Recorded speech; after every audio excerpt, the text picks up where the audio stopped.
Most businesses don't stall because of a lack of strategy. They stall because the founder became a bottleneck. In today's podcast, we're going to talk about how to spot it and, more importantly, how to fix it. Let's go. I don't know what comes in, but I couldn't care less. I refuse to be stressed. There's no fear in my head. Hit a boom for my steps. Walk away from the pain I've been through. This feeling I'm feeling is brand new. This the moment I break through. Welcome to 10-Minute Masterclass. I'm your host and lead MC, Trey Sheneman, and it's our goal on 10-Minute Masterclass to be your weekly mic drop for business breakthrough every single week. My whole approach to doing this is to try and teach you some timeless business principles that I've learned over the last 15 or 16 years in the trenches so that you can apply those timeless business principles to today's business problems in your business. That's why I'm doing this. I want you to grow. And so the way that we talk about growth here too is we use a framework we call the core 4 drivers of growth: marketing, sales, operations, and leadership. And in today we're driving down deeper into the growth driver that is operations.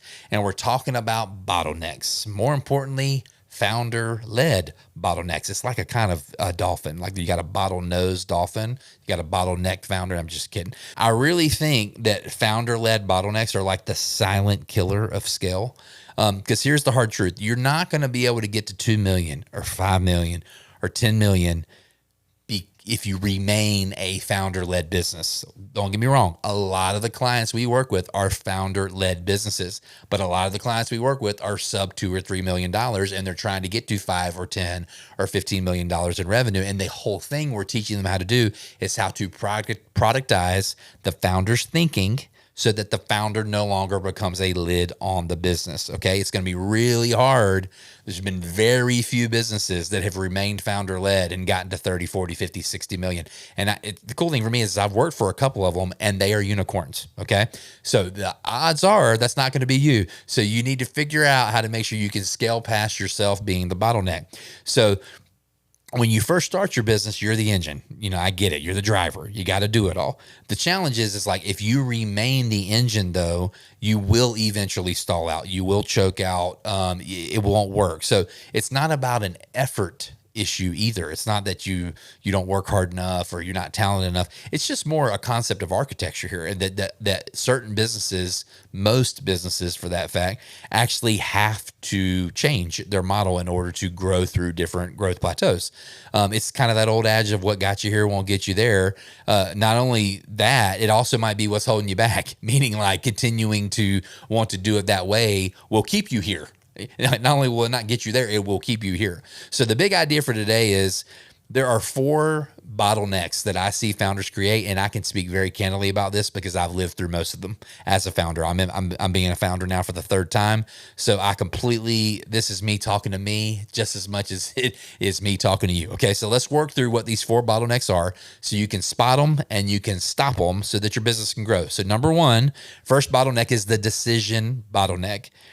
The way you know you have a decision bottleneck is if you hear yourself saying or thinking, nothing moves unless I approve it.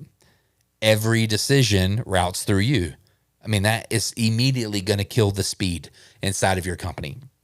The way that you fix this bottleneck is you build what are called decision rights. A good way of thinking about decision rights, if you've never seen a RACI chart before, RACI is RACI. Actually, I'll make sure that the team builds a RACI chart as the deliverable that we serve up for those of you that are on our newsletter at 10minutemc.com. That's 10minmc.com. If you want to go there and get on our newsletter, a RACI chart stands for who's responsible, who's accountable, who's consulted with, and who's informed. And the faster you can move yourself to the I bucket, the informed bucket, instead of the consulted, accountable, or responsible bucket, definitely not that R bucket, the quicker decisions are going to get made. Now, don't get me wrong, there's a process there. Of course, a lot of the decisions have to come through you when it's early on, but man, if you're going to build out a team, then assign ownership, give them responsibility, hold them to it. And that's one of the ways that you're going to be able to grow faster and get past stall. The second bottleneck outside of the decision bottleneck that I see when I consult with businesses is the communication bottleneck. Hey, I'm the bridge. I'm the bridge between everyone. I'm the go-between. everyone talks to you, and then you have to talk to everyone else. So all the emails come to you and you forward them out to your team. All the Slack requests come to you and then you send them out to your team. All the conflict comes to you and you got to be one to solve it. If that sounds familiar, you got a communication bottleneck. And the truth is, it's like, that's not leadership. That's like being a human version of Slack, like being the catch-all of everything that has to happen. And so the way that you fix the communication issue is a little bit of a multitude of things, but you really got to make sure you have strong meeting rhythms. I'm not a huge proponent of meetings, if I'm being honest with you. I think they're one of the most drag-inducing things in a business. But I am a fan of good meetings and really few well-run good meetings. And again, something I'm working on myself. But better meeting rhythms, better scorecards. Scorecards, we talked in an earlier episode of 10-Minute Masterclass about giving people the scorecard and giving them something to own, because if you give them something to own, they'll play like there's something to lose. And that's a huge lift. And then also just making sure you have a system somewhere that is the hub for communication, like a project management tool, like an Asana or a Basecamp or a Monday.com or ClickUp is another one a lot of people will use. You can't be the one that's getting all the information. It's got to be going into a third-party place, okay? The third bottleneck is the task bottleneck. This is where you find yourself saying, well, they just won't do it like I will, so I just keep doing it. This is like the age-old founder as a martyr kind of a complex where you almost, it's like a job security thing, even though you own the company. It's kind of weird, to be honest with you. I definitely struggle with the first two, just like, calling myself out here. I gave this one up a long time ago. I got so many people on the team now that are so much better at doing their jobs than I ever was, number one, to start with, and definitely than I am right now. So this was the easiest one for me to kill. Now, don't get me wrong. There are some areas of the business that I wish I could still give up, but we're just not there yet. It's fine. We're a growing business too.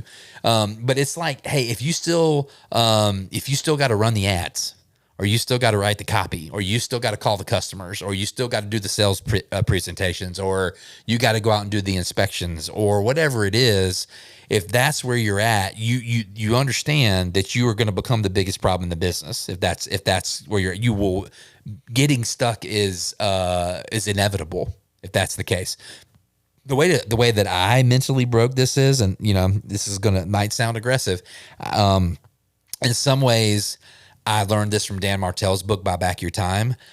Basically, I created a buyback rate, and I started telling myself, if it's not worth $1,000 an hour to do, I'm not doing it. There will be someone else on our team that will do it. Like, especially if it's worth $20 an hour to do, or $30 an hour. And this isn't to like cast shade on my team. It's to create a prioritization of tasks that the owner should be doing, the CEO should be doing, compared to the team that you're building out. Okay. So, and the last thing that you want to do is like things that are like $1,000 an hour. And that's not a literal number, guys. It's more about just a mental model of thinking about the high dollar stuff that the founder should be doing. Like, you can never outsource vision for the business. Like, you can't really outsource all the strategy for the business. That's really what you're there to do in the first place. So, but you can get rid of a lot of the tasks.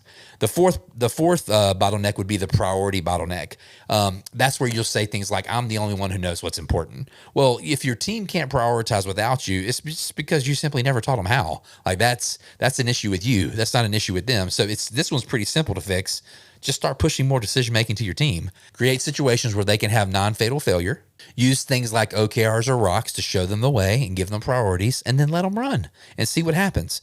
That's the sign of a really great maturing leadership too, whenever you can let them be the ones that own the priorities instead of you. So this week, if you're a business owner, do a founder audit. Are you the bottleneck? And if so, which one could you be? Am I involved in all the approvals that don't necessarily require my expertise? Does my team wait for me to set direction every week? Am I the middleman in too many conversations? Do I leave every day thinking, if I don't do it, it's not going to get done? If the answer is yes, definitely if it's a yes more than once, then you got a founder bottleneck issue, okay? So this week, the way you would fix it, you would make sure you install a decision-making framework, create rules for what the team owns, like the RACI chart. Make sure you have an operational scorecard. Episode 16 in the podcast, I go through what should be in a scorecard and how to get your team members to feel like they're winning. Because if they see the score, They'll stop guessing. They'll stop playing to win. That's great. And make sure you've got a solid meeting rhythm that could also run without you if you're out. So some sort of tactical weekly check-in, some sort of monthly strategic meeting, and some sort of quarterly vision kind of OKR goal planning reset. If you do those three things well, you're going to make yourself less and less and less of a bottleneck. And I really want that for you. So being the bottleneck, it doesn't necessarily mean you're broken as a business, but it does mean you're probably stalled out or you've outgrown the way you were operating. So it's really easy when the operating system is broken. Just install a new one. Delegate decisions, build your scorecards, set the priorities that live beyond the calendar. And because you started the business to own your time, make sure that's what's happening. Don't be owned by the business. Make sure you own it. Before we wrap up today, I want to remind you about our season sponsor, Live Well membership. If you like to travel, there's no better way to do it than traveling with Live Well. It's luxury travel without the timeshare traps. Go book your next vacation. And until next time, we'll see you on the flip side.